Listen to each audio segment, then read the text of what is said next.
ശ്രീനാരായണ പരമഗുരുവേ നമഃ.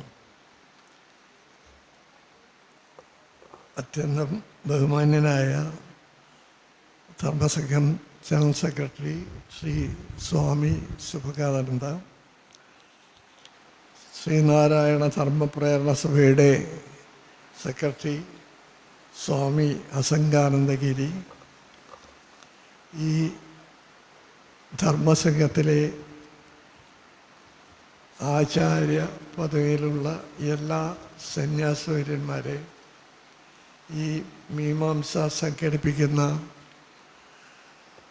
ശ്രീനാരായണ ധർമ്മ പ്രചരണ സഭയിലെ അംഗങ്ങളെ, ഇന്ന് ഇവിടെ വന്നു ചേർന്നിട്ടുള്ള ശ്രീനാരായണ ഭക്തരെ, നിങ്ങൾക്കെല്ലാവർക്കും എൻ്റെ വിനീതമായ നമസ്കാരം.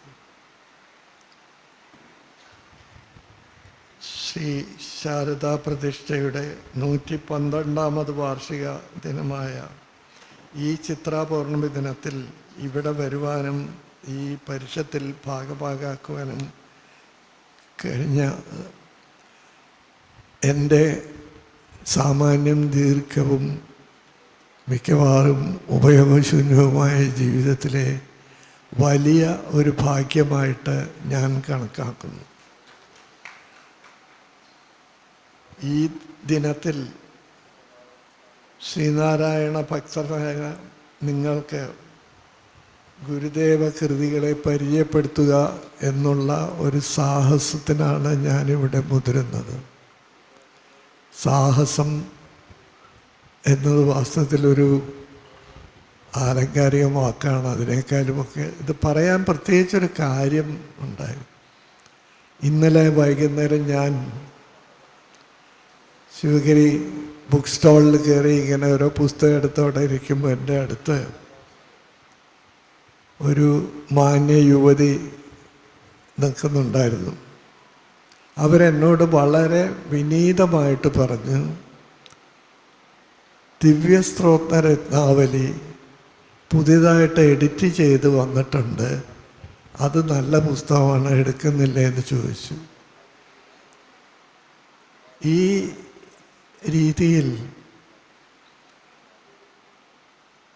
ഒരു ഉപദേശത്തിൻ്റെ രീതിയിലൊന്നുമല്ല അവരെന്നോട് പറഞ്ഞു. വളരെ വിനയത്തോടു കൂടിയാണ് പറഞ്ഞെങ്കിലും ഞാൻ ആലോചിച്ചത്, ഇത്രയൊക്കെ അറിവുള്ള നിങ്ങളുടെ അടുത്ത് ഞാൻ വന്ന് ഗുരുദേവൻ്റെ കൃതികളെ പരിചയപ്പെടുത്തുകയെന്ന് പറഞ്ഞാൽ അതിന് സാഹസം എന്നല്ലാതെ മര്യാദയുള്ള വേറൊരു വാക്കൊന്നും എനിക്ക് തോന്നിയില്ല.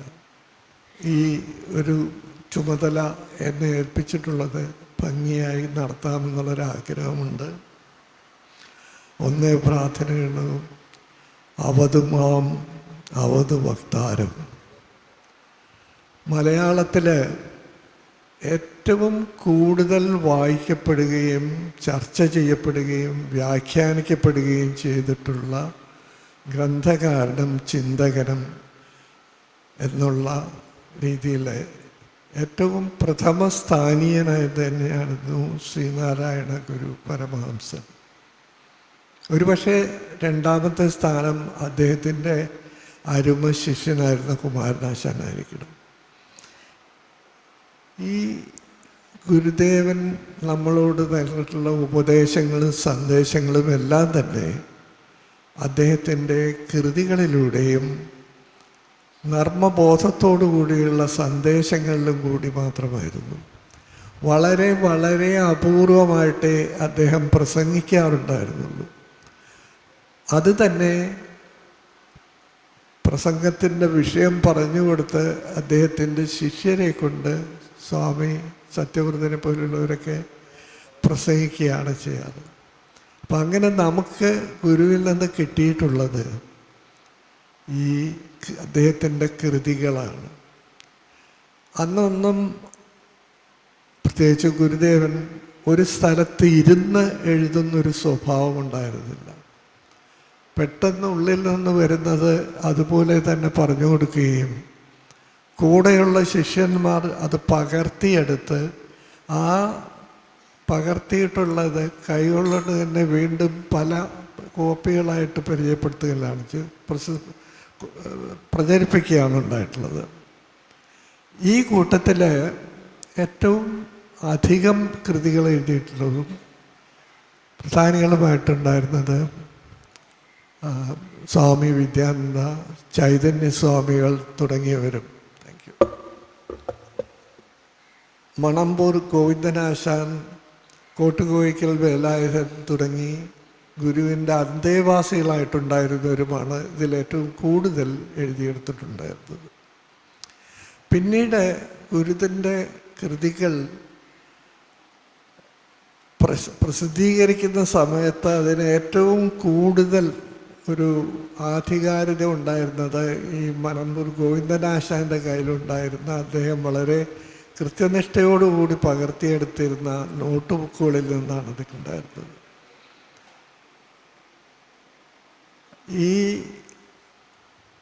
ഇത് വിദ്യാനന്ദ സ്വാമികൾ തൻ്റെ കയ്യിലുണ്ടായിരുന്നതെല്ലാം കുമാരസ്വാമി സന്യാസിയെ ഏൽപ്പിക്കുകയും അദ്ദേഹം 1928 തോന്നുന്നു, എനിക്ക് പ്രത്യേക ഓർമ്മയില്ല, ഗുരുധർമ്മ പ്രചാരണ സഭയുടെ വകയായി ശ്രീനാരായണ ദിവ്യ സ്തോത്ര രത്നാവലി എന്ന രീതിയിൽ ആദ്യമായി പ്രസിദ്ധീകരിച്ചു.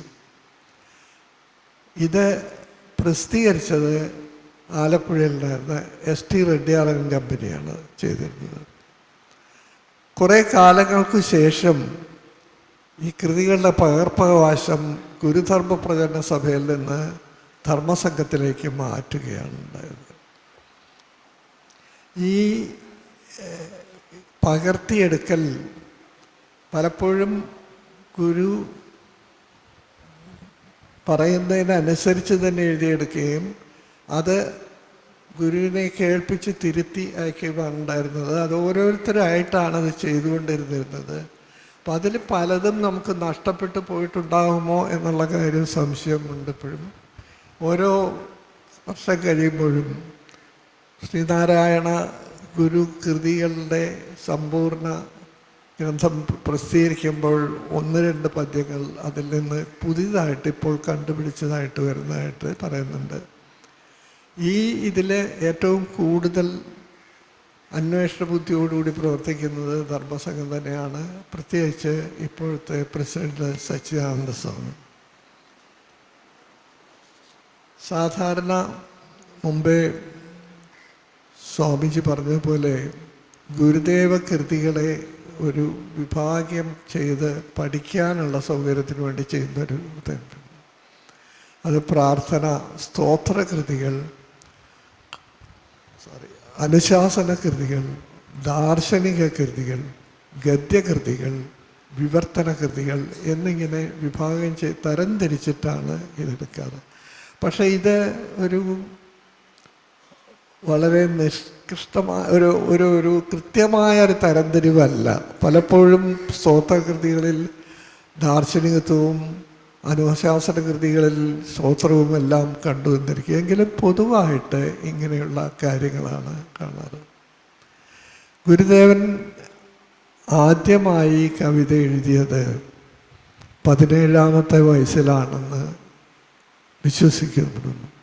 അദ്ദേഹം വാരാണപ്പള്ളിയിൽ താമസിച്ച് പഠിച്ചുകൊണ്ടിരുന്ന കാലത്ത് അവിടുത്തെ കാരണവന്മാരുടെയും കൂടെയുള്ളവരുടെയും ഒക്കെ ആഗ്രഹമനുസരിച്ച് വിഷ്ണു സ്തോത്രങ്ങളും ഗജേന്ദ്രമോക്ഷം കഥകളി എഴുതി കൊടുത്തിരുന്നു എന്ന് പറഞ്ഞിട്ടുണ്ട്. കുമാരനാശാൻ അതിനെക്കുറിച്ച് എഴുതിയിട്ടുണ്ട്. ഗജേന്ദ്രമോക്ഷം കാവ്യം അവിടെ പലരും പാടി കേട്ടിരുന്നതായിട്ട് ചെയ്തിട്ടുണ്ട് എന്നെല്ലാം കുമാരനാശാനെ പോലെയുള്ളവർ ആധികാരമായിട്ട് പറഞ്ഞിട്ടുണ്ട്. പക്ഷെ മൊത്തത്തിൽ ഗുരുദേവൻ്റെ ചെറുപ്പകാലത്തെ ഇഷ്ടദൈവമായിരുന്നു വിഷ്ണു എങ്കിലും വിഷ്ണുവിനെക്കുറിച്ച് പിന്നീട് സ്തോത്രങ്ങളൊന്നും തന്നെ അദ്ദേഹം എഴുതിയിട്ടുണ്ടായിരുന്നില്ല. അവിടെ പഠിച്ചുകൊണ്ടിരുന്ന കാലത്ത് അദ്ദേഹത്തിന് ശ്രീകൃഷ്ണ ദർശനം ഉണ്ടാകാറുണ്ട് എന്ന് പലരും പറഞ്ഞിട്ടുണ്ട്. കുമാരനാശാൻ്റെ പുസ്തകങ്ങളിലും പറഞ്ഞിട്ടുണ്ട്. ആ ഒരു ദിവസം ഈ ദർശനത്തിൻ്റെ ശക്തി കൊണ്ട് അദ്ദേഹം പെട്ടെന്ന് ബോധം കെട്ടു വീണു. അന്ന് അദ്ദേഹത്തിൻ്റെ ഗുരു അവിടെ ഇല്ലായിരുന്നു. സതീർത്ഥരെല്ലാം പേടിച്ച് ഒന്ന് പെട്ടെന്ന് എണീറ്റ്. അപ്പോൾ എഴുന്നേറ്റ് കഴിഞ്ഞപ്പോൾ കുഴപ്പമൊന്നുമില്ല. അപ്പോൾ അവർ ചോദിച്ചു, എന്ത് പറ്റി, എന്താണ് ഉണ്ടായത്, എന്താണ് കണ്ടത് എന്നൊക്കെ ചോദിച്ചപ്പോൾ ഒന്നും പറയാതെ ഒരു പദ്യം ചൊല്ലി, അല്ലെങ്കിൽ ഒന്ന് പാടി. അതിൻ്റെ ആദ്യത്തെ വരികൾ ഈ ശ്രീകൃഷ്ണ ദർശനത്തിലാണ് അത് ചൊല്ലിയത്. പിന്നീട് ആശാൻ വന്നപ്പോൾ ഗുരുദേവനുണ്ടായ ഈ സ്വാനുഭൂതിയെക്കുറിച്ച് കേട്ടപ്പോൾ ആ കവിത ഒന്നുകൂടി കേൾക്കണം എന്നൊരാഗ്രഹം പറഞ്ഞു. ആ കവിത വികസിപ്പിച്ചെടുത്ത് 8 ഗദ്യങ്ങളുള്ള ഒരു കൃതിയായിട്ട് ആണ് ചൊല്ലിയത്. വിഷ്ണുഷ്ടകം എന്ന രീതിയിൽ വന്നിട്ടുള്ളതെന്ന് നിത്യചൈതന്യ എഴുതി ഗുരുകുലം മാസികയിൽ എഴുതിയിട്ടുണ്ടായിരുന്നു. അതുകൂടാതെ 2 സംസ്കൃത കൃതികളാണ്. ഈ കൃതി സ്വാനുഭൂതിയായ ഗുരു പാടിയ ഈ ശ്ലോകം ഒരിക്കൽ കൂടി കേൾക്കുവാൻ ആഗ്രഹിക്കുന്നെന്ന് അതിൻ്റെ ഗുരുദാസൻ പറഞ്ഞപ്പോൾ ഈ ശ്ലോകം ചൊല്ലുന്നതിന് പകരം അതിനെ തന്നെ വിടർത്തി 8 ശ്ലോകങ്ങളായി ചൊല്ലി. അതാണ് വാസുദേവാഷ്ടകമായി ഇപ്പോൾ ഗുരുകൃതികളിൽ വരുന്നത്. ഇത് നിത്യചൈതന്യ എഴുതി അദ്ദേഹം മുമ്പ് എഴുതിയിരുന്നത് ഈ അടുത്ത കാലത്ത് ഗുരുകുലത്തിൽ വന്നതാണ്. അതുകൂടാതെ 2 വിഷ്ണുശേഷങ്ങൾ, അതായത് വാസുദേവാഷ്ടകവും ശ്രീകൃഷ്ണാഷ്ടകവും മാത്രം. പിന്നീട് ഈ ശ്രീകൃഷ്ണ ദർശനം എന്ന മലയാള കൃതി, ഈ 3 വിഷ്ണു സ്തോത്രങ്ങൾ മാത്രമേ ഗുരുദേവൻ എഴുതിയിട്ടുള്ളൂ. അതിനുശേഷം പിന്നീട് വിഷ്ണു ശേഷങ്ങൾ എഴുതിയിട്ടില്ല. മറ്റ് സ്തോത്രകാവ്യങ്ങൾ അധികവും ഏറ്റവും കൂടുതലായിട്ടുള്ളത് ഗുരുദേവൻ്റെ ഇഷ്ടദൈവമാണെന്ന് മറ്റുള്ളവർ അവകാശപ്പെടുന്ന ശിവനെക്കുറിച്ചാണ്. ശിവനെക്കുറിച്ച് 16 17 സ്തോത്രകൃതികളുണ്ട്. 1 തമിഴിലും 1 സംസ്കൃതത്തിലും മറ്റുള്ള മലയാളത്തിലുമാണ്. അതുപോലെ തന്നെ മറ്റ് ഇതുള്ളത് ദേവീസ്ഥിതികൾ, സുബ്രഹ്മണ്യ സ്ഥിതികൾ, ഇങ്ങനെ തിരുത്താവുന്ന 3 വിഭാഗങ്ങളാക്കി തിരിക്കാവുന്നതാണ്. ദേവീ സ്തോത്രങ്ങൾ, ദേവീസ്തവം, മണ്ണന്തര ദേവീസ്തവം, കാളി നാടകം, ജനനി നവരത്ന പഞ്ചരി, ഭദ്രകാളിഷ്ടവം, ദേവി പ്രസാദാഷ്ടകം എന്നതിലാണ്. ഇതിൽ കാളി നാടകവും ഭദ്രകാളി അഷ്ടകവും പ്രത്യേകമായ പരിഗണന വരുന്നതാണ്. ഈ അടുത്ത കാലത്താണ് ഗുരുദേവൻ്റെ കൃതികളിലെ കവിത്വത്തെക്കുറിച്ച് ഒരുപാട് ചർച്ചകൾ വരുന്നുണ്ട്. ഗുരുദേവ കൃതികളിലെ കവിത്വത്തെ ആരും ശ്രദ്ധിച്ചിട്ടില്ല. അത് പല കാരണങ്ങളുണ്ടായിരുന്നു. ഒന്ന്, അദ്ദേഹത്തിൻ്റെ കൃതികളിലെ ദാർശനികതയുടെ അതിമഹത്വം കൊണ്ടോ ആയിരിക്കും. കാരണം അത് മനസ്സിലാക്കാൻ തന്നെ കുറച്ച് ബുദ്ധിമുട്ടുള്ള കാര്യങ്ങളായതുകൊണ്ടായിരിക്കും ഇതിനെക്കുറിച്ച്, ഈ കവിതയെക്കുറിച്ച് ആരും പറയാത്തതെന്നൊക്കെ പല അഭിപ്രായങ്ങളും ഉണ്ടായിരുന്നെങ്കിലും ഈ അടുത്ത കാലത്ത് ആ ഒരു ഭാഗത്ത് ഗുരുദേവ കൃതികളിലെ, പ്രത്യേകിച്ച് സ്തോത്ര കൃതികളിലെ കവിതകളെപ്പറ്റി വലിയ ഒരു ചർച്ച, അതിനെ വളരെയധികം ആരാധിച്ചുകൊണ്ട് ആസ്വദിച്ചുകൊണ്ട് പഴയ പണ്ഡിതന്മാരായിരുന്ന പ്രൊഫസർ ഗുപ്തൻ നായരെ പോലെയുള്ളവർ മാത്രമല്ല, ആനുകാലിക കവികൾ ബാലകൃഷ്ണൻ ചുള്ളിക്കാട്, ശ്രീ രാധാകൃഷ്ണൻ, അവരൊക്കെ ഇവിടെ ഈ വേദിയിൽ തന്നെ വന്ന് പറഞ്ഞ് ഗുരുവിൻ്റെ കവിതകളെക്കുറിച്ച് പറഞ്ഞിട്ടുണ്ട്. ഈ 2 കവിതകൾ, ദേവീസ്തുതികൾ, കാളി നാടകനും, ഈ കവിതയുടെ, ഗുരുദേവൻ്റെ കവിതയുടെ പാരമ്യത്തിലെത്തുന്ന ഒരു കൃതികളായിട്ടാണ്. കാരണം ഇതിൽ പ്രധാനമായിട്ടും കേശാദിവാദ വർണ്ണന 2 കിരീടം തൊട്ട് കാലടി വരെ ദേവിയെ വിസ്തരിക്കുന്നു. അതോടൊപ്പം തന്നെ ദേവിയുടെ ലാസ്യ രൗദ്രഭാഗങ്ങളും ഒരേ വേദിയിൽ, ഒരേ കവിതകളിൽ തന്നെ അദ്ദേഹം പറയുന്നുണ്ട്. ഇത് മലയാളത്തിൽ വന്നിട്ടുള്ള ഏത് ഭക്തിഗാനങ്ങളിലേക്കായാലും മനോഹരമായിട്ടുള്ള കേശാദിപാത വർണ്ണനയാണെന്നാണ് അതിനെക്കുറിച്ച് വിവരമുള്ളവർ പറയുന്നത്. ആ ഒരു രീതിയിൽ ഈ രണ്ട് കൃതികളും പ്രത്യേകം ശ്രദ്ധിക്കപ്പെടുന്നു. പിന്നീട് ആ കൂട്ടത്തിലുള്ളത് നിങ്ങൾക്കെല്ലാം അറിയാം, ഈ ജനനി നവരത്നമഞ്ജരിയാണ് ഏറ്റവും കൂടുതലായിട്ട് ശ്രദ്ധിക്കപ്പെട്ടുള്ളത്.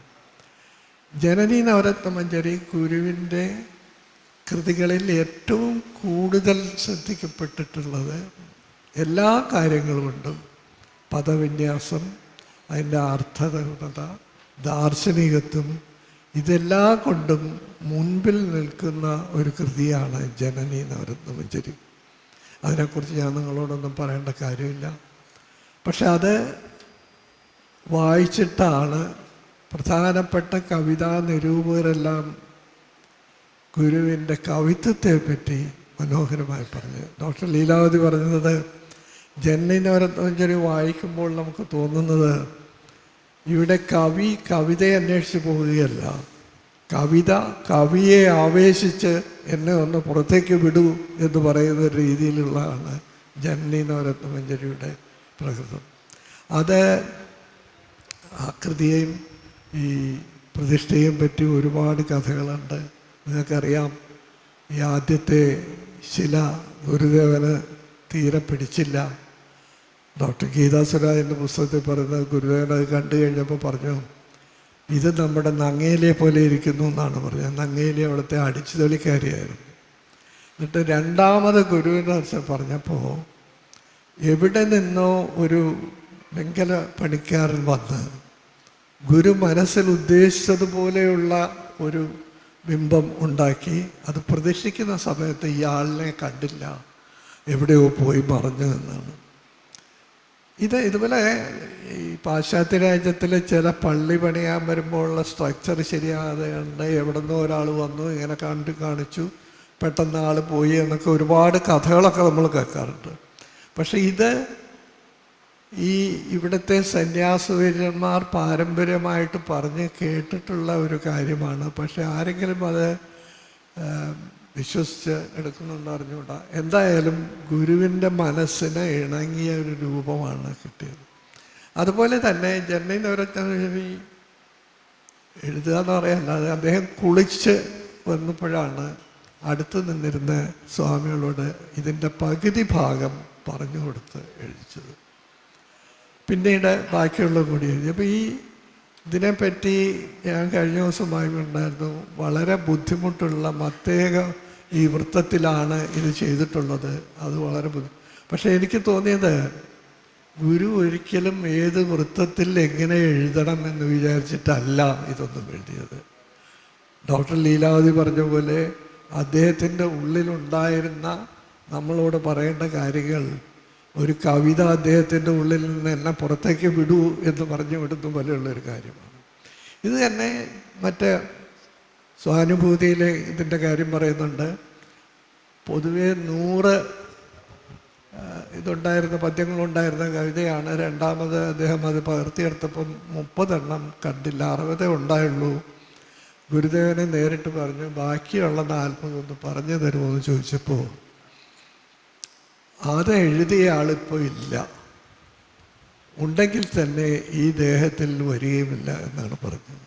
കാരണം ഇത് ആലോചിച്ചെഴുതുന്നതല്ല. ഗുരുദേവന് നമ്മളെ വേദങ്ങൾ അപൗരുഷയമാണ്, ദർശനങ്ങളാണ്, ഋഷികളിൽ എത്രയോ കാലം കണ്ട് ഇങ്ങനെ അവർ കണ്ട കാര്യങ്ങളാണെന്നൊക്കെ നമ്മൾ പറയുമ്പോൾ, പക്ഷെ അതുപോലെയുള്ളൊരു കാര്യമാണ് ഗുരുദേവൻ്റെ കവിതകളും സ്തോത്രകൃതികളും എല്ലാം തന്നെ എഴുതി വന്നിട്ടുള്ളത്. അതുപോലെ പിന്നീട് സുബ്രഹ്മണ്യ കീർത്തനങ്ങൾ, 8 സുബ്രഹ്മണ്യ കീർത്തനങ്ങളുണ്ട്. അദ്ദേഹത്തിന് വളരെ പ്രിയപ്പെട്ട ഒരു കാര്യമാണ്. ഇതിൽ ഒന്ന് സുബ്രഹ്മണ്യ കീർത്തനം എന്നുള്ള ആ ഒരു പ്രത്യേക ഇത് വളരെ ശ്രദ്ധ അർഹിക്കുന്ന ഒരു കാര്യമാണ്. കാരണം അതിലെ 12ാമത്തെ ശ്ലോകത്തിലാണ് ഗുരുദേവന് ബ്രഹ്മജ്ഞാനമുണ്ടായതായിട്ട് പറയുന്നത്. ഗുരുദേവന് ആത്മസാക്ഷാത്കാരമുണ്ടായി എന്നതിൻ്റെ സൂചനയാണ് 12ാമത്തെ ശ്ലോകത്തിൽ കാണുന്നത്.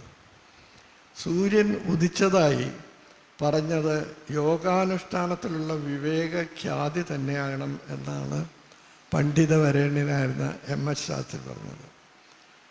ഞാൻ ആ കവിത വായിക്കുകയോ ചൊല്ലുകയോ ചെയ്യുന്നില്ല, കാരണം ഞാനത് ചൊല്ലിയ ബോറായിരിക്കും. പക്ഷെ നിങ്ങൾക്ക് എല്ലാവർക്കും അറിയാം, സ്പഷ്ടം നിലാവ് നീങ്ങി എന്ന് തുടങ്ങുന്ന 11-ാമത്തെ ശ്ലോകത്തിൽ അതിൽ പറയുന്നത്, എനിക്കിപ്പോൾ എല്ലാം സ്പഷ്ടമായി. നിലാവെളിച്ചത്തിൽ ലോകത്തെ കാണുന്നത് പോലെയുള്ള അസ്പഷ്ടത മാറി എല്ലാം സ്പഷ്ടമാക്കി തീരുന്ന ജ്ഞാനസൂര്യൻ ഉദിച്ചു. അജ്ഞാനത്തിന് കാരണമായ ചന്ദ്രൻ അസ്തമിച്ചു.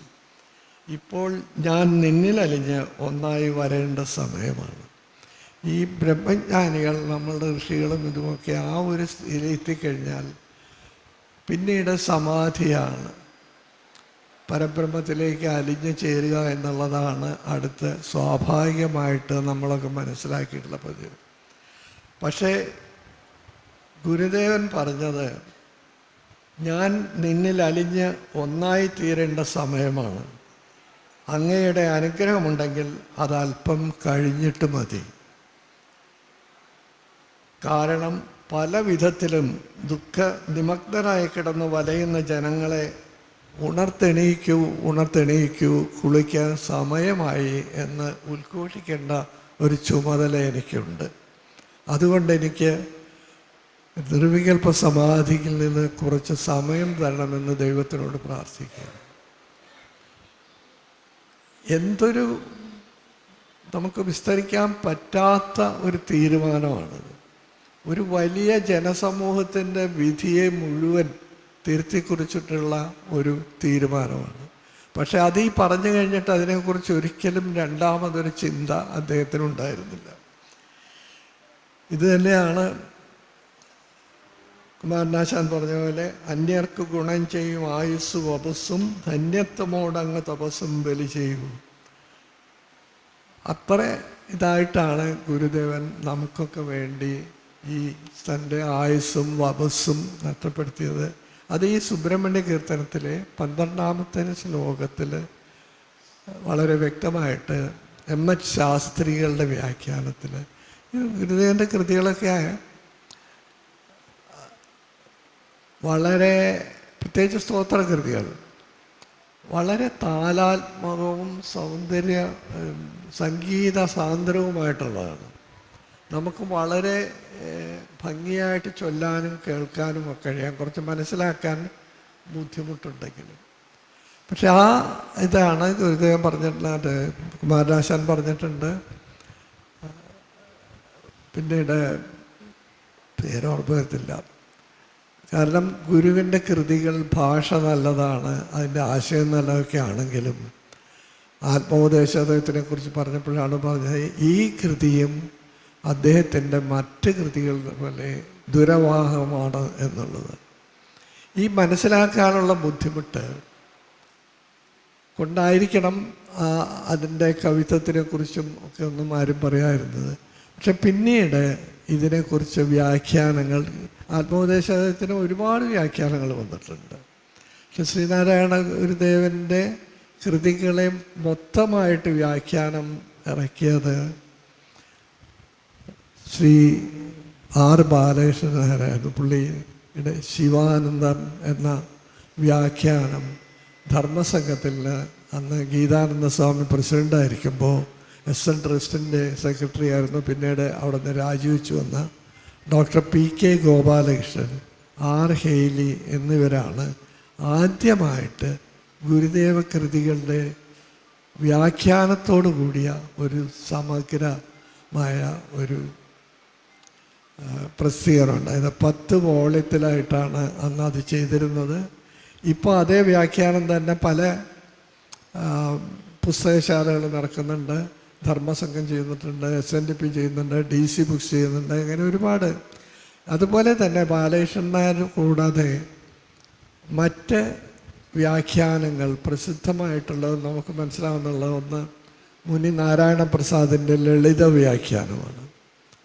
Doctor T. ഭാസ്കരൻ്റെ ശിവാനന്ദിനി എന്ന മാതൃഭൂമി പബ്ലിക്കേഷൻ്റെ ഒരു വ്യാഖ്യാനമുണ്ട്.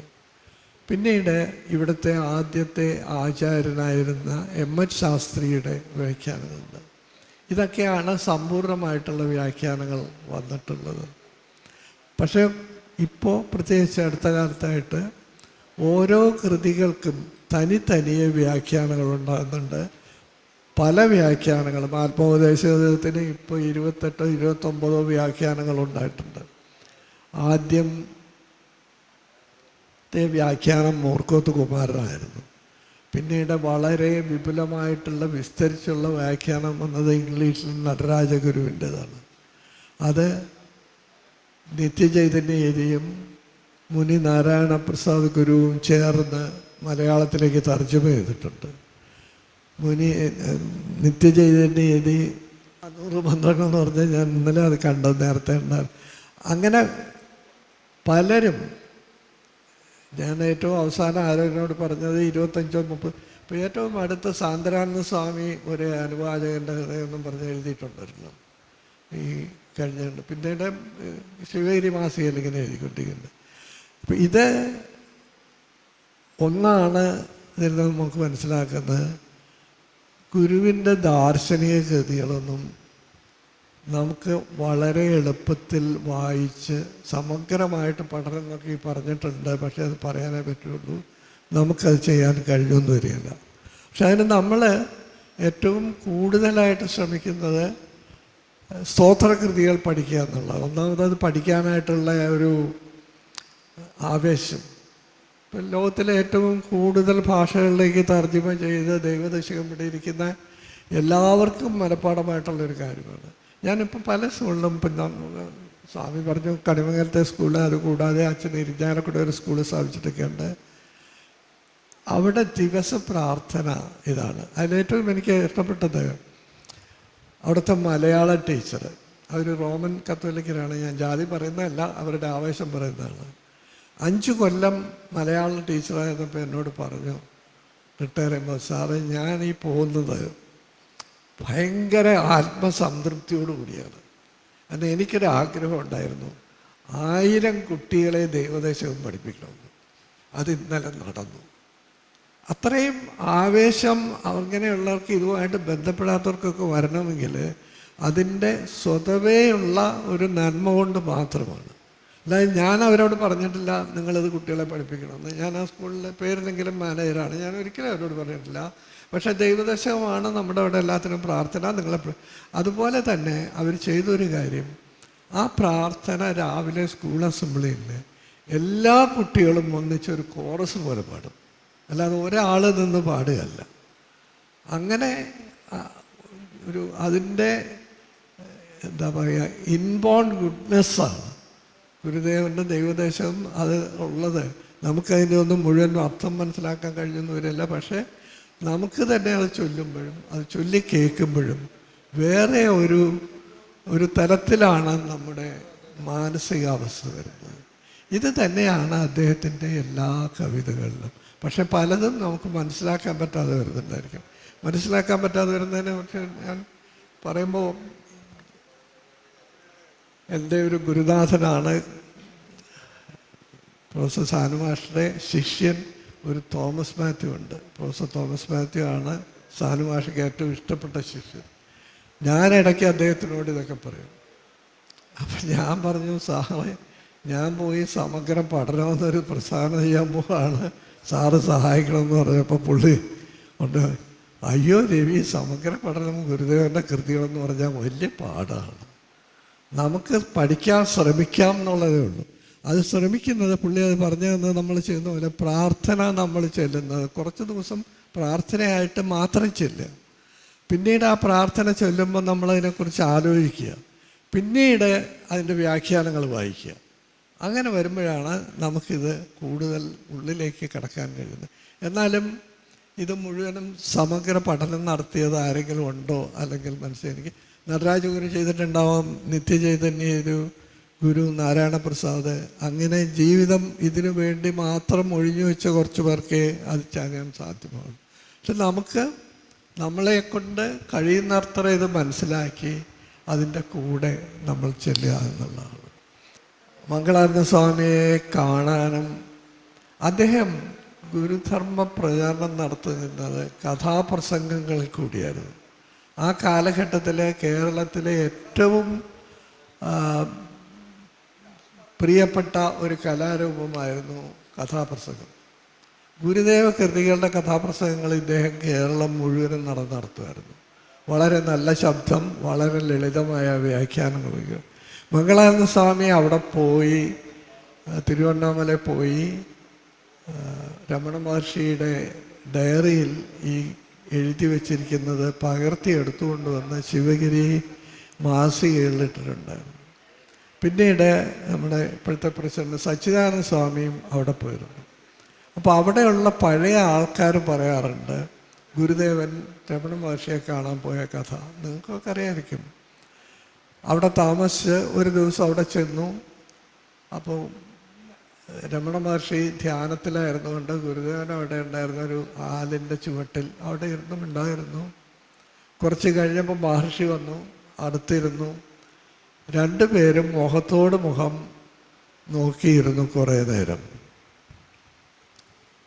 അത് കഴിഞ്ഞപ്പോൾ അദ്ദേഹം ചോദിച്ചു, കണ്ടോ എന്ന് പറഞ്ഞപ്പോൾ മഹർഷി പറഞ്ഞു, രമണ മഹർഷി പറഞ്ഞു, കണ്ടു, അറിഞ്ഞു എന്ന് മാത്രമേ പറഞ്ഞുള്ളൂ. ഗുരുദേവൻ തിരിച്ചു പോരുകയും ചെയ്തു എന്ന് പറഞ്ഞു.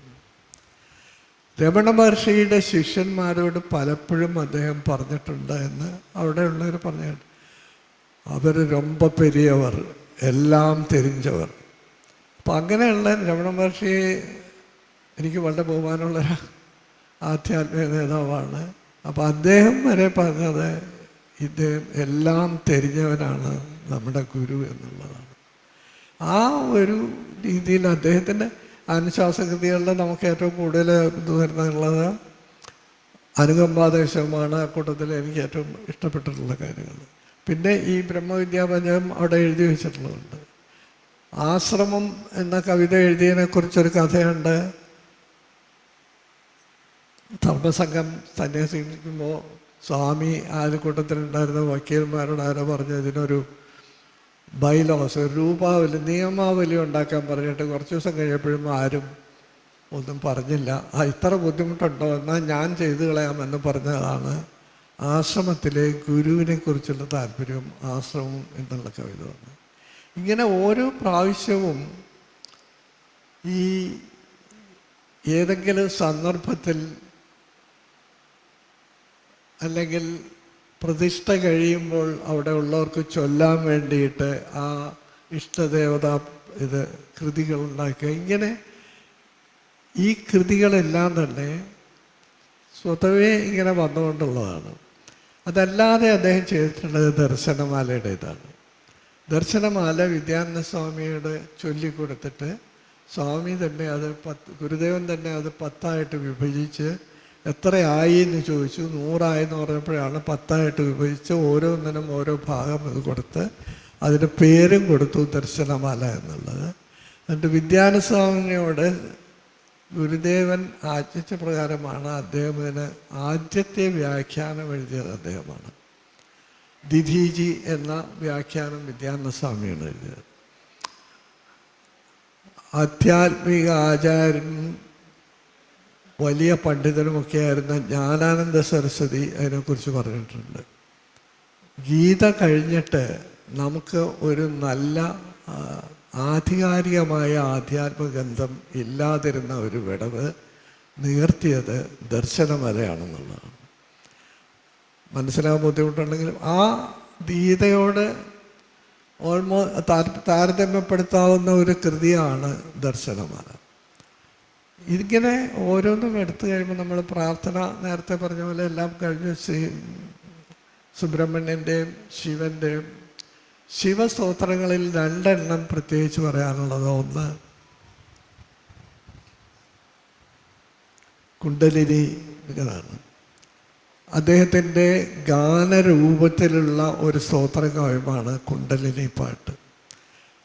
അത് ഗോവിന്ദനാശാൻ്റെ പുസ്തകത്തിൽ കുണ്ടലിനി ചന്ത് എന്നാണ് എഴുതിയിരുന്നത്. അന്ന് ഈ തമിഴ് പാട്ടുകൾക്ക് ചിന്ത എന്ന് പറയാറുണ്ടായിരുന്നു. ആ പേര് പിന്നീട് മാറ്റിയതായിരിക്കാം എന്നാണ്. ഈ കവിതയെപ്പറ്റി കുണ്ടലിനെ പറ്റി പറഞ്ഞ് സുകുമാർ അഴീക്കോടാണ് പറഞ്ഞിട്ടുള്ളത്. മലയാളത്തിലെ ഏറ്റവും ആദ്യത്തേതും ഒരു പക്ഷേ അവസാനത്തേതുമായ മിസ്റ്റിക് കവിതകളുടെ ഒരു ഉദാഹരണമാണ് കുണ്ടലിനി പാട്ട്. ആ രീതിയിലപ്പം അതേപോലെ തന്നെ പറഞ്ഞു ഇവിടെ സ്വാമിയുടെ ചില കവിതകൾ എടുത്തിട്ട് ഡോക്ടർ ലീലാവതി അതെ സുഷമ സ്വരാജും ഇതിനെക്കുറിച്ച് പറയാറുണ്ട്. ഗീതാ സ്വരാജ് പറഞ്ഞിട്ടുണ്ട്, ഗുരുദേവൻ്റെ പല കവിതകളും കാൽപ്പനികതയുടെ ആരംഭമായിട്ടുള്ള ലക്ഷണങ്ങൾ കാണാം. അവിടെ നിന്നാണ് കുമാരനാശാനൊക്കെ ഈ കാൽപ്പനികതയുടെ യുഗത്തിലേക്ക് വന്നത് എന്നുള്ളതാണ്. അപ്പോൾ ഗുരുദേവൻ്റെ കൃതികൾ അവരുടെ കവിത ഭംഗി മാത്രമല്ല, മലയാള സാഹിത്യത്തിൽ തന്നെ ഒരു പുതിയ വഴിത്തിരിവാക്കി വരുന്നുണ്ട്. കുമാരനാശനോട് കവിതകൾ ശൃംഗാരം പാടില്ല എന്ന് പറഞ്ഞെന്ന് പറഞ്ഞാൽ അദ്ദേഹം ഒരിക്കലും ശൃംഗാര കവിതകൾ എഴുതരുതെന്ന് പറഞ്ഞിട്ടില്ലായിരുന്നു. അപ്പോൾ ആ കാലഘട്ടത്തിൽ മലയാള സാഹിത്യം രണ്ട് വഴിയിൽ നിൽക്കുന്ന ഒരിതാണ്. സംസ്കൃത ആധിപത്യമുണ്ടായിരുന്ന തിരുവനന്തപുരത്തു നിന്നുള്ള വലിയ കോയിത്തമ്പുരാൻ്റെ കീഴിലുള്ള ഒരുപാട് കവികളും ഈ കവിതയെ സംസ്കൃതത്തിൽ നിന്ന് വെളുത്തിറക്കി മലയാളത്തിലാക്കണം എന്നുള്ള ആഗ്രഹത്തിൽ പറഞ്ഞ് കൊടുങ്ങല്ലൂർ കുഞ്ഞുകുട്ടൻ തമ്പുരാനും അദ്ദേഹത്തിൻ്റെ അനന്തരമൊക്കെ ആയിരുന്ന കൊടുങ്ങല്ലൂർ കവികളും എന്ന് പറഞ്ഞുണ്ട്. പക്ഷെ അതിൽ അബദ്ധം പറ്റിയത് ഈ മലയാളത്തിലേക്ക് ആക്കുക മാത്രമല്ല ചെയ്തത്, ഇവരത് വളരെ ഹാസ്യമായി എടുത്തു. സീരിയസ് കുഞ്ഞുകുട്ടൻ തമ്പുരാൻ കഴിഞ്ഞ ബാക്കിയുള്ള അദ്ദേഹത്തിൻ്റെ അനന്തരവന്മാരും ഒക്കെ ഒരുതരം ശൃംഗാര ഹാസ്യം അങ്ങനെയുള്ള രീതിയിലേക്കാണ് കവിതകളുടെ പോക്കുണ്ടായിരുന്നത്. എഴുതാൻ എളുപ്പമാണ്, ഒരു ഗൗരവമില്ലാത്ത രീതിയാണ്. അപ്പോൾ പുതുതായിട്ട് കവിത എഴുതുന്നവരെല്ലാം ആ രീതിയിലേക്ക് പോകുന്ന ഒരു ടെൻഡൻസി ഉണ്ട്. അങ്ങനെ പോകരുതെന്ന് മാത്രമാണ് ഗുരുദേവൻ പറഞ്ഞതെന്നാണ് നമ്മുടെ പ്രിയദർശൻ്റെ പുസ്തകത്തിൽ അദ്ദേഹം ദീർഘമായിട്ട് എഴുതിയിട്ടുണ്ട് അതിനെക്കുറിച്ച്. അപ്പോൾ അത് വെച്ച് നോക്കുമ്പോൾ കവിതയിലെ മലയാള കവിതയിലേക്കൊരു പുതിയ വഴിത്തിരിവുണ്ടായതും ഗുരുദേവൻ്റെ ഈ ഉപദേശം കാരണം കൊണ്ടാണ് എന്ന് നമുക്കറിയാം. ഈ അടുത്ത കാലത്താണ് സി രാധാകൃഷ്ണനൊക്കെ ഇതിനെക്കുറിച്ച് എഴുതിയിട്ടുണ്ട്. ഗുരുദേവൻ്റെ മലയാള സാഹിത്യത്തിലേക്കും ലിപിയിലേക്കുമുള്ള സ്വാധീനം എന്ന് പറഞ്ഞ് ശിവഗിരി തീർത്ഥാടനത്തിന് അദ്ദേഹം ഇവിടെ വന്ന് പ്രസംഗിച്ചതാണ്. ബാലചന്ദ്രൻ ചുള്ളിക്കാട് അറിവ് വായിച്ചു കഴിഞ്ഞപ്പോഴാണ് കവിത എന്താണെന്ന് അദ്ദേഹത്തിന് മനസ്സിലായത് എന്ന് പറയുന്നത്. അപ്പോൾ ഈ ഗുരുദേവൻ്റെ കൃതികളെ മനസ്സിലാക്കാത്തത് കൊണ്ട് വെറുതെ കാണാതെ പഠിക്കുകയോ ഇല്ലെങ്കിൽ ഇത് മുമ്പ് കാലത്ത് തന്നെ ഗുരുദേവൻ്റെ കൃതികളൊക്കെ വന്നിട്ടുണ്ട്. ഇപ്പോൾ ഇത് നമുക്ക് നോക്കിയാൽ രണ്ട് തരത്തിലുള്ളായിരുന്നു. ഒന്ന്, നമ്മളെപ്പോലെയുള്ള സാധാരണക്കാർ നമ്മൾ ചൊല്ലാൻ എളുപ്പമുള്ളതും ചെറുതുമായിട്ടുള്ള ഇതൊക്കെ എല്ലാം പ്രാർത്ഥനകളാക്കി മാറ്റി. രാവിലെയും വൈകുന്നേരമൊക്കെ പ്രാർത്ഥന, ദൈവദശകം അതുപോലെയുള്ള മറ്റ് കൃതികളല്ലാതെ അങ്ങനെ ഒരു വിഭാഗത്തിലേക്ക് പോയി. പിന്നെ കുറച്ച് പേര് ഈ ദാർശനികത ചർച്ച ചെയ്യുക, ഒരു ചെറിയ ഒരു കോൺക്ലേവുമായിരിക്കുന്നുണ്ട്. അതല്ലാതെ ഇതിനെല്ലാം കൂടി ചേർന്ന് ഒരു സമഗ്രമായ പഠനം ആരംഭിച്ചത് ഈ ജി ബാലകൃഷ്ണൻ നായരൊക്കെ തലയപ്പോഴാണ്. ഇപ്പോഴേ വന്നിട്ടുള്ളത് ഗുരുദേവൻ്റെ കവിതയിലേക്കുള്ള അതിനെക്കുറിച്ചുള്ള ചർച്ചയാണ് ഏറ്റവും കൂടുതലായിട്ട് വരുന്നത്. പക്ഷെ അത് മാത്രമായിരുന്നില്ല. ആ കവിത വെച്ച് നോക്കുമ്പം പ്രത്യേകിച്ച് കാളി നാടകം, കാളിയഷ്ടകമൊക്കെ വായിച്ചു കഴിയുമ്പോൾ ഈ ആ പദങ്ങളിങ്ങനെ നൃത്തം വെച്ച് പോകുന്ന പോലെ ദേവിയുടെ മുഖവും ആകാരവുമൊക്കെ നമ്മുടെ മനസ്സിൽ വളരെ ക്ലിപ്തമായിട്ട് വരുന്ന രീതിയിലുള്ള കവിതകളാണ് കാളി നാടകവും കാളിയഷ്ടമൊക്കെ. അപ്പം അങ്ങനെ മലയാള സാഹിത്യത്തിലെ തന്നെ ഒരുപാട് വ്യത്യസ്തമായ ഇൻഫ്ലുവൻസസ് അദ്ദേഹം നടത്തിയിട്ടുണ്ട് എന്നുള്ളതാണ്. പിന്നെ ഇത് ഇവിടെ നിന്ന് വിട്ട് കഴിഞ്ഞാൽ പിന്നെ ഉള്ളത് നമ്മൾ ദാർശനിക കൃതികൾ എന്ന് പറഞ്ഞാൽ ഇപ്പം നമ്മൾ ഇതിനെക്കുറിച്ച് ദർശനമാലയെ പറ്റി പറഞ്ഞു. പിന്നീടുള്ളത് അദ്ദേഹത്തിൻ്റെ ശ്രീനാരായണ ധർമ്മം. കാഞ്ചീപുരത്തുണ്ടായിരുന്ന ആനന്ദ സ്വാമിയെ കൊണ്ടാണ് അത് എഴുതിച്ചത്. ഗോവിന്ദാനന്ദ സ്വാമിയല്ല, ഒരിക്കലും ഇവിടെ മഠാധിപതി ആകാതെ വരുന്ന ആനന്ദാനന്ദ സ്വാമി ഉണ്ടായിരുന്നു. രണ്ടാമത്തെ മഠാധിപതിയായിട്ട് അദ്ദേഹത്തിനെ നിശ്ചയിച്ച് ഇവിടെ കൊണ്ടുവന്നു കഴിഞ്ഞപ്പോൾ SNDPക്കാർക്ക് അദ്ദേഹത്തെ മഠാധിപതിയായിട്ട് അദ്ദേഹത്തെ തൊഴാനുമായിട്ട് മാനസികമായ വിഷമമുണ്ട് എന്ന് പറഞ്ഞ് സമ്മതിച്ചില്ല. അദ്ദേഹം അന്ന് സമാധി മന്ദിരമായിട്ടില്ല, സമാധി സ്ഥലത്ത് പോയി കണ്ണീരോട് കൂടി ഗുരുവിനോട് യാത്ര പറഞ്ഞു. ഇനി ഞാൻ കേരളത്തിലേക്ക് വരികയില്ലെന്ന് പറഞ്ഞു പോയാണ്. 104 വയസ്സിലാണ് മരിച്ചത്. കാഞ്ചീപുരത്ത് ഗോവിന്ദാനന്ദ സ്വാമി കഴിഞ്ഞിട്ടാണോ എന്ന് എനിക്ക് അറിഞ്ഞുകൂടാ. അദ്ദേഹം അവിടെ ഒരു വൈദ്യശാല ഉണ്ടായിരുന്നപ്പോൾ കാമരാജ് പോലെയുള്ളവരെല്ലാം ആൽപ്പാനന്ദ സ്വാമി, സോറി, കാണുന്ന പോലെയല്ല, പ്രായം കുറേ കൂടുതലുണ്ട്, അതുകൊണ്ട് ഓർമ്മ വിട്ടു പോകുന്നു. 80 കഴിഞ്ഞു കേട്ടോ. ആത്മാനന്ദ സ്വാമിയെ ഈ സമാധി മന്ദിരത്തിൻ്റെ പ്രതിഷ്ഠയ്ക്ക് വേണ്ടി എനിക്ക് നല്ല ഓർമ്മയുണ്ട്. ഇവിടുന്ന് അന്നത്തെ മഠാധിപതിയായിരുന്ന ഗീതാനന്ദ സ്വാമി, നിജാനന്ദ സ്വാമിയും ആർ ശങ്കറും എൻ്റെ അച്ഛനും കൂടി കാഞ്ചീപുരത്ത് പോയി കണ്ടു. കാല് പിടിച്ചു എന്ന് പറഞ്ഞാൽ നേരിട്ട് കാല് പിടിക്കുകയല്ല, അത്രയ്ക്ക് അവർ പറയുന്നു. നിങ്ങൾക്കറിയാം, ആർ ശങ്കർ ഒരാളോടും പോയി യാചിക്കുകയല്ലാന്ന്. പക്ഷെ അത്ര വിനയത്തോടുകൂടി പറഞ്ഞു സ്വാമി വരണം എന്ന് പറഞ്ഞു. സ്വാമി പറഞ്ഞു ഞാൻ വരികയില്ല. അത് ഞാൻ ഗുരുദേവനോട് ചെയ്തിട്ടൊരു പ്രതിജ്ഞയാണ്. ആത്മാനന്ദ സ്വാമിയാണ് ഈ ശ്രീനാരായണ ധർമ്മം ഈ രീതിയിലാക്കിയെടുത്തത്. വലിയ പണ്ഡിതനാണ്. ഞാൻ അവിടെ പോയപ്പോൾ അദ്ദേഹം കാമരാജിനെ അണ്ണാദുരയെ ചികിത്സിക്കുന്ന ഒരു പടമൊക്കെ അവിടെ എടുത്തു വെച്ചിട്ടുണ്ടായിരുന്നു. അത്ര പ്രശസ്തനായിട്ടാണ്. ഗോവിന്ദസ്വാമി സ്വാമി അവിടെ ഉണ്ടായിരുന്നപ്പോഴാണ് ആ സ്വാമി അവിടെ തമിഴ്നാട്ടിലെ ആൾവാർ എന്ന് പറഞ്ഞാൽ വിഷ്ണുവിൻ്റെ ഒരു നാടൻ പര്യായമാണ്. അപ്പോൾ നമ്മൾ കാഞ്ചീപുരത്ത് ചെന്നിട്ട് ശ്രീനാരായണ മിഷൻ ചോദിച്ചാൽ ആർക്കും അറിയില്ല. ആൾവാർ മന്ദിരം എവിടെയാണെന്ന് ചോദിച്ചാൽ ഉടനെ പറഞ്ഞു തരും. ഈ ആൾവാർ എന്നുള്ള പേര് ഗോവിന്ദസ്വാമി സ്വാമിയുടെ കാലത്ത് കിട്ടിയതാണ്. ഇതൊക്കെ ഇത് കഴിഞ്ഞിട്ട് അതാണ് ശ്രീനാരായണ ധർമ്മം. ഒരു ഒരാൾ ജനിച്ചു കഴിഞ്ഞാൽ മരിക്കുന്നത് വരെയുള്ള ചെയ്യേണ്ട എല്ലാ കടമകളും കൃത്യമായിട്ട് എഴുതി വെച്ചിട്ടുള്ളതാണ് ശ്രീനാരായണ ധർമ്മത്തിലുള്ളത്. പിന്നെ അതുപോലെ തന്നെ വേറെ ചെറിയ ചെറിയ കാര്യങ്ങളും. സദാചാരം, ഒരാൾ കൊടുത്തത് തിരിച്ചെടുത്താൽ ഇത്രയും മോശമെന്നും പറഞ്ഞ് സ്വാമി എഴുതിയതിനെ പറ്റി ഒരു ഇല്ലാത്ത കഥയുണ്ട്. മദിരാശിയിൽ ഇപ്പോൾ ഉള്ള ആശ്രമം നിൽക്കുന്ന സ്ഥലം ചാന്നാർ ഫാമിലിയിലെ അങ്ങനെ പേര് ഞാൻ പറഞ്ഞു, അവർ കൊടുത്തു, ഇഷ്ടദാനം ചെയ്ത് കൊടുത്തു കഴിഞ്ഞിട്ട് തിരിച്ചെടുത്തു. അപ്പോഴും സ്വാമി അതിനെക്കുറിച്ച് എഴുതിയതാണെന്നാണ് ഒരു കഥ പറയുന്നത്. അത് വളരെ തെറ്റായിട്ടുള്ളതാണ്. അന്ന് ഫാക്ച്വലായിട്ട് തെറ്റെന്ന് മാത്രമല്ല, ഗുരുദേവനെക്കുറിച്ച് അങ്ങനെ ഒരു അപവാദം പറയുന്നത് തന്നെ പാപമാണ്. ഇത് കുടുംബ സ്വത്തായിരുന്നു, ഇങ്ങനെ തന്നെയാണ് എഴുതി കൊടുത്തത്. അപ്പോൾ അത് മാറ്റി എഴുതാൻ വേണ്ടി അത് തിരിച്ചു വേണമെന്ന് പറഞ്ഞ് തിരിച്ചു മേടിച്ച കുടുംബക്കാരെല്ലാവരും കൂടി ചേർന്ന് ആ സ്ഥലം വിട്ടുകൊടുക്കുക ചെയ്തത്. ഇപ്പോഴും വേപ്പരിയിൽ ആ സ്ഥലമുണ്ട്, ഒരു ഇതും എഴുതി വെച്ചിട്ടുണ്ട്. നമ്മളിങ്ങനെ പറഞ്ഞു വരുമ്പോൾ അറിയാതെ ഇതിൻ്റെ കാര്യത്തിൽ പറയുന്നതല്ല. പക്ഷേ ഇങ്ങനെ കൊടുത്തത് തിരിച്ചെടുത്തത് ശരിയല്ല എന്ന ഗുരുദേവൻ ഈ ചാന്നാർ സ്ഥലം തിരിച്ചു മേടിച്ചതിനെ കുറിച്ച് എഴുതി എന്ന് പറയുന്നത് തന്നെ വലിയ പാപമാണ്. കാരണം അങ്ങനെ പലരും ഇത് ഞാൻ കേട്ടിട്ടുണ്ട്. ഇത് ഞാൻ ഈഴവിശകനെയാണ് പ്രതിഷ്ഠിച്ചതെന്നൊക്കെ പറഞ്ഞു എന്നുള്ള വിലയുള്ള കാര്യമാണ്. അപ്പോൾ അങ്ങനെയുള്ളൊരു കാര്യം ഉണ്ടായിട്ടില്ല. ആ സ്ഥലം തിരിച്ചു വാങ്ങിയെന്നുള്ളത് ശരിയാണ്. കാരണം ഞാൻ അവിടെ പോയി, അവരുടെ പിന്മുറക്കാർ തിരുവനന്തപുരത്തൊക്കെ ഉണ്ടായിരുന്നു, അവർ കൊല്ലത്തു നിന്നാണ് വീട്ട്.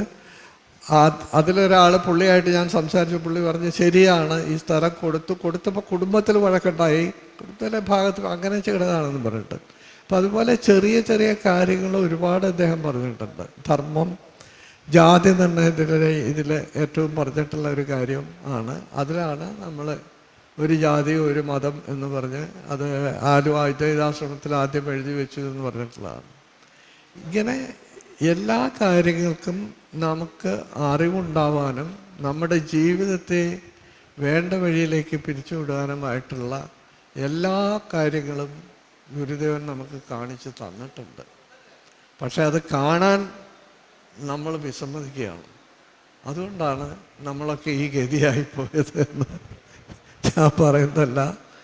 ഗുരുദേവൻ്റെ ഇപ്പോൾ അച്ഛൻ്റെ കാര്യം പറഞ്ഞു. ധർമ്മസംഘം സ്ഥാപിച്ചതിൽ രാമാനന്ദസ്വാമി, ധർമ്മതീർത്ഥസ്വാമി, നരസിംഹസ്വാമി ഇവരെല്ലാം ചെറുപ്പത്തിൽ അച്ഛനുമായിട്ട് പരിചയമുണ്ടായിരുന്നു. അവരൊക്കെ അച്ഛൻ്റെ ജീവിതത്തിൽ പല സമയത്തും അവരുടെ ഇൻഫ്ലുവൻസ് ഉണ്ടായിരുന്നുകൊണ്ടാണ്. നരസിംഹസ്വാമി പറഞ്ഞിട്ടാണ് അച്ഛൻ വൈദ്യം പഠിക്കാൻ പോയത്.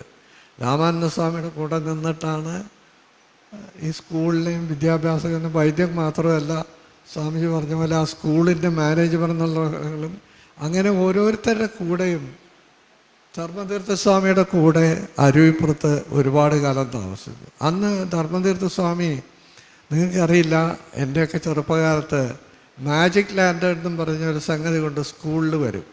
സ്ലൈഡ് പ്രൊജക്റ്റ് ചെയ്തിട്ട് അതിനെക്കുറിച്ച് പറയാം. ശ്രീനാരായണ ഗുരുവിനെക്കുറിച്ച് ധർമ്മതീർത്ഥസ്വാമി ഇങ്ങനെ ഒരു സ്ലൈഡ് ഉണ്ടാക്കിയിട്ട് പൂജയൊക്കെ കഴിഞ്ഞാൽ ചുറ്റുപാടുമുള്ള സ്ഥലത്ത് പോയി ഇത് പറഞ്ഞു കൊടുക്കുക, ഇതിനെക്കുറിച്ച് പ്രസംഗിക്കുകയൊക്കെയാണ്. അപ്പോഴൊക്കെ സഹായിയായിട്ട് അച്ഛൻ കൂടെ പോവുകയായിരുന്നു. അന്ന് കാരണം അതിനു മുമ്പേ തന്നെ നരസിംഹസ്വാമിയാണ് അച്ഛനുമായിട്ട് പരിചയമായി. അങ്ങയുടെ പ്രസംഗം കേട്ടിട്ട് 17 വയസ്സുള്ളപ്പോഴാണ് അവിടെ ഒരു അച്ഛൻ ഇത് പാലായിലെ കൊണ്ടാടെന്ന് പറഞ്ഞ ഗ്രാമത്തിലാണ് ജനിച്ചത്. കൊണ്ടാട്ടിൽ അദ്ദേഹത്തിൻ്റെ തന്നെ ഒരു ബന്ധു കൊടുത്ത സ്ഥലത്ത് ഒരു ശ്രീനാരായണ ധർമാശ്രമം എന്ന് പറഞ്ഞ് ഗുരുദേവൻ്റെ പടം നരസിംഹസ്വാമി അവിടെ കൊണ്ടുവന്ന് പ്രതിഷ്ഠിക്കുകയൊക്കെ ചെയ്തിട്ടുണ്ടായിട്ടുണ്ട്. അതേ കഴിഞ്ഞ് സ്വല്പം വ്യക്തിപരമാണ്, ക്ഷമിക്കുക. ഈ സാമൂഹ്യ പ്രവർത്തനം നടത്തി കയ്യിൽ കാശ് പോയി. കുറി നടത്തി, കുറി വിളിച്ചവർ കാശ് കൊടുത്തില്ല. അത് കഴിഞ്ഞ് കുറച്ച് തറിയിട്ട് നോക്കി, അവിടെയും രക്ഷയില്ല, സമരം വന്നു. എല്ലാം കഴിഞ്ഞ് ഭാഗത്തെ കിട്ടിയ സ്ഥലം വിറ്റ് കടമൊക്കെ വീട്ടി ആരോടും പറയാതെ അമ്മയോട് മാത്രം പറഞ്ഞ്, അന്ന് എൻ്റെ മൂത്ത ജ്യേഷ്ഠനും ജ്യേഷ്ഠത്തി മാത്രമുണ്ട്. മൂത്ത ജ്യേഷ്ഠന് 2 വയസ്സ് വരെ ഉള്ളു. അമ്മയോട് മാത്രം പറഞ്ഞ് ഞാൻ 1 മാസത്തേക്ക് പോവുകയാണ്, എല്ലാം ശരിയായി നിങ്ങളെ കൊണ്ടുപോകാമെന്നും പറഞ്ഞ് പോയതാണ്. അവിടെ ആദ്യം പോയി ഈ അരുവിപ്പുറത്ത് പോയി ധർമ്മതീർത്ഥ സ്വാമിയെ കണ്ടു. കുറേ നാൾ സ്വാമിയുടെ കൂടെ നടന്ന് അരുവിപ്പുറത്ത് നിന്ന് രാവിലെ ഇത് കഴിഞ്ഞാൽ എല്ലാ ദിവസവും ആറ്റുകൾ വന്നിട്ട്, അതിപ്പോഴും ഡയറി ഉണ്ടായിരുന്ന ഗുരുദേവ കൃതികൾ പകർത്തിയെടുക്കുമായിരുന്നു. ആത്മോപദേശം എഴുതിയ കഥയൊക്കെയാണ്. അങ്ങനെ അതിൽ തന്നെ അത് കഴിഞ്ഞ് ഗുരുദേവൻ സ്ഥാപിച്ച എല്ലാ അമ്പലങ്ങളിലും പോയിക്കൊണ്ടിരിക്കുമ്പോഴാണ് ഏരൂരിൽ നരസിംഹസ്വാമിയുടെ അടുത്തെത്തിയത്. നരസിംഹസ്വാമി പറഞ്ഞു, കേശവൻ ചെയ്യുന്നത് നല്ല കാര്യം, പക്ഷേ ഒന്ന് ആലോചിക്കണം, കേശവനൊരു ഗൃഹസ്ഥനാണ്, 2 കുട്ടികളുണ്ട്. അപ്പോൾ സ്വന്തമായിട്ട് വരുമാനമുള്ള ഒരു തൊഴിൽ കണ്ടുപിടിക്കണമെന്ന് പറഞ്ഞു. അപ്പോൾ അച്ഛൻ്റെ അമ്മ കൊണ്ടാട്ടിലെയൊക്കെ എല്ലാം രാമപുരത്ത് ചുറ്റുപാടും അറിയപ്പെടുന്ന ഒരു വിഷവൈദ്യമായിരുന്നു. അതുകൊണ്ടാണ് നരസിംഹസ്വാമി പറഞ്ഞത് തൃശ്ശൂർ പോയി രാമാനന്ദസ്വാമിയെ കാണാൻ പറഞ്ഞു. തൃശ്ശൂർ ചെന്ന് അവിടെ ഇറങ്ങി. അതിൽ വേറെ ഒരു തമാശ ഉണ്ട്. ഇപ്പോൾ ആ കുളം എവിടെ ഉണ്ടോയെന്ന് അറിഞ്ഞു. ഇവിടെ രാമാനന്ദസ്വാമിയുടെ ആശ്രമത്തിലേക്ക് പോകുന്ന വഴിയിൽ ഒരു കുളം ഒന്ന് കുളിക്കാൻ നോക്കിയപ്പോൾ അവിടെ ഒരു ബോർഡുണ്ട്, ഈ കുളത്തിൽ ഈഴവർക്ക് മാത്രം പ്രവേശനം എന്നും പറഞ്ഞു. അപ്പോൾ അതിനെക്കുറിച്ച് അന്വേഷിച്ച് വന്നപ്പോൾ അവിടെ അമ്പലക്കുളത്തിൽ ഈഴവർക്ക് പ്രവേശനമില്ല എന്ന് ബോർഡ് എഴുതിയിട്ടിട്ടുണ്ടായിരുന്നു. അപ്പോൾ അന്ന് തൃശ്ശൂരുള്ള ഈഴവരെല്ലാം കൂടിയാണ് ഈ കുളം കുത്തി ഇവിടെ ഈഴവർക്ക് മാത്രമെന്നും പറഞ്ഞൊരു കുളം, ഇപ്പോൾ അതില്ല, അവിടെ ഉണ്ടായിരുന്നു. ഞാൻ പണ്ട് ആ ബോർഡ് കണ്ടിട്ടുണ്ട്. അച്ഛൻ അത് രാമാനന്ദസ്വാമിയൊക്കെ പോയി കണ്ടത് വൈകുന്നേരം അവിടെ ചെന്നപ്പോൾ സ്വാമി സ്വല്പം ശുണ്ഠിക്കാരനാണ്. പിന്നെ പൊതുവെ പണ്ടത്തെ കൊച്ചി രാജ്യത്തൊക്കെ തിരുവിതാംകൂറുകാരെന്ന് പറഞ്ഞാൽ വലിയ താല്പര്യമൊന്നും ഉണ്ടായില്ല. ഇവരൊക്കെ മാരകായുധങ്ങൾ കൊണ്ട് നടക്കുന്നതിനും സ്ഥിരം കുറ്റവാളിയുമാണെന്നൊക്കെയാണ് പോലീസ് ഡയറിയിൽ എഴുതാറുള്ളത്. തിരുവിതാംകൂറാന്ന് പറഞ്ഞ ഉടനെ സ്വാമി പറഞ്ഞു, എനിക്ക് പഠിപ്പിക്കാനൊന്നും നേരമില്ല, ഇന്ന് രാത്രിയായില്ലേ, ഊണ് കഴിച്ച് കിടന്നോളൂ, നാളെ രാവിലെ എവിടെയെന്ന് വെച്ചാൽ പൊക്കോളാൻ പറഞ്ഞു. കയ്യിൽ നയാ പൈസ ഇല്ല, ഇതെവിടേക്കാണ് പോകാമെന്നും പറഞ്ഞിരിക്കുമ്പോഴാണ് ധർമ്മതീർത്ഥസ്വാമിയുടെ പൂർവാശ്രമം തൃശ്ശൂരാണ്. പരമേശ്വരൻ നായരെന്ന് പറഞ്ഞൊരു വക്കീലായിരുന്നു. സ്വാമി അവിടെ വന്നപ്പോൾ ചോദിച്ചു, കേശവൻ എന്താ ഇവിടെ എന്ന് ചോദിച്ചപ്പോൾ പറഞ്ഞു, ഞാൻ വൈദ്യം പഠിക്കാൻ വന്നതാണ്, രാമാനന്ദ സ്വാമി എന്ത് ചെയ്താൽ സമ്മതിക്കുന്നില്ല എന്ന് പറഞ്ഞു. ശരി, ഇവിടെ ഇരിക്കാൻ പറഞ്ഞ പുള്ളി പോയി കുറേ നേരം പറഞ്ഞ് തിരുവിതാംകൂറുകാരനാണെങ്കിലും മര്യാദക്കാരനാണെന്നൊക്കെ പറഞ്ഞ് സ്വാമിയെ സംബന്ധിച്ച് ഇവിടെ വന്ന് അച്ഛനോട് ഒരു കാര്യം മാത്രം പറഞ്ഞു, എന്ത് സംഭവിച്ചാലും വന്ന കാര്യം സാധിച്ചിട്ടേ പോകരുതെന്ന് പറഞ്ഞു. ഈ രാമാനന്ദ സ്വാമിയുടെ സ്വഭാവം അറിയാവുന്നതുകൊണ്ട് ഒരു ചെറിയൊരു ഉദാഹരണം പറയാം. അച്ഛനോട് ചെന്ന് 4 ദിവസം കഴിഞ്ഞപ്പോൾ അവിടുത്തെ കലവക്കാരൻ സ്വാമിയായിട്ട് വഴക്കൂടി പോയി. അപ്പം സ്വാമി അവിടെ എപ്പോഴും ആ ചാരികസേന സ്വാമി അവിടെ കിടന്നപ്പം ചേട്ടൻ കേശവെന്നും വേണ്ട കലവറയുടെ താക്കോൽ അങ്ങോട്ട് എറിഞ്ഞു കൊടുത്തു. താൻ പോയി നോക്കിയതെന്നും പറഞ്ഞു. അങ്ങനെ പിന്നീട് എത്രയും ഏറ്റവും സാധാരണ സമയയുടെ കൂടെ ഏറ്റവും കൂടുതൽ കഴിഞ്ഞുകൂടിയിരുന്നിട്ടുള്ളത് അച്ഛനാണ്.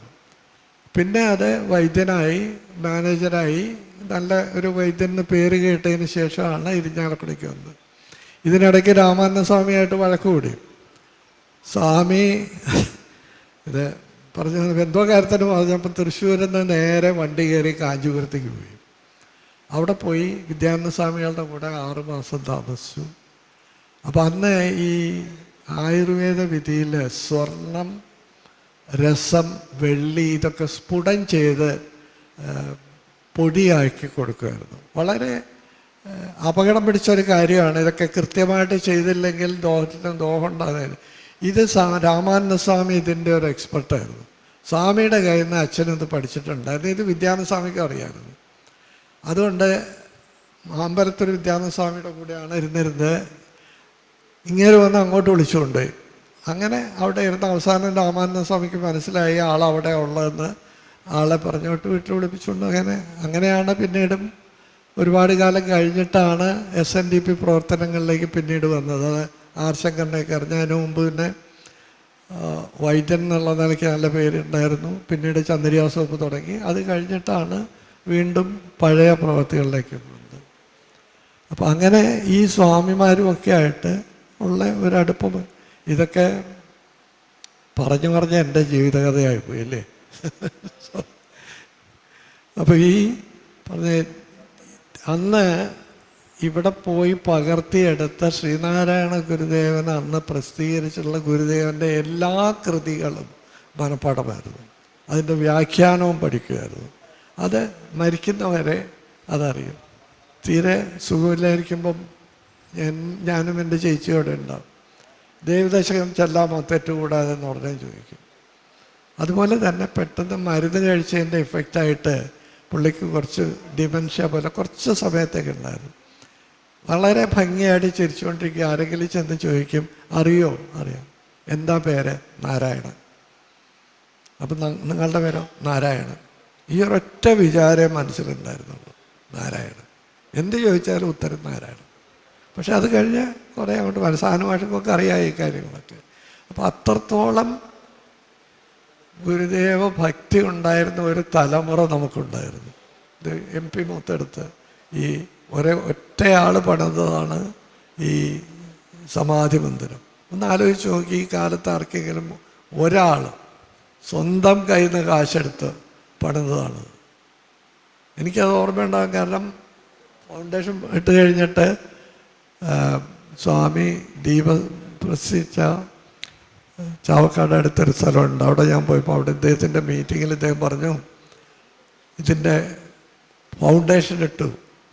ഇത് പഴയ മീറ്റിങ്ങിൻ്റെ നിയമപ്രകാരം ബാക്കി എല്ലാവർക്കും സംഭാവന ചെയ്ത് ഓരോ നില കെട്ടാം, ഓരോരുത്തരും ഓരോ ഇഷ്ടിക വെച്ചാലും മതി, ഇനി നിങ്ങൾ ആരും സഹായിച്ചില്ലെങ്കിലും ഞാനിത് പണിയും എന്ന് പറഞ്ഞു.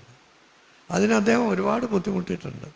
ആ പോലെയുള്ള ഒരുപാട് ഗുരുദേവ ഭക്തന്മാർ അവരുടെ എന്താ പറയുക പൈതൃകം ഇതൊന്നും നമ്മൾ മറക്കാൻ പാടില്ല. നമ്മൾ ദിവിമാസ ഇവിടെ നടത്തുമ്പോൾ ഇത് മാത്രമല്ല, ഇതിനു മുമ്പ് നമ്മുടെ സമുദായം വളർത്തിയെടുക്കാനായിട്ട് കഷ്ടപ്പെട്ടിട്ടുള്ള ആൾക്കാർ ഒന്ന് നമ്മൾ വെറുതെ ആ സമാധി മന്ദിരത്തിൻ്റെ മുമ്പിൽ പോയി നിൽക്കുമ്പോൾ ഒന്ന് ആലോചിച്ച് നോക്കൂ.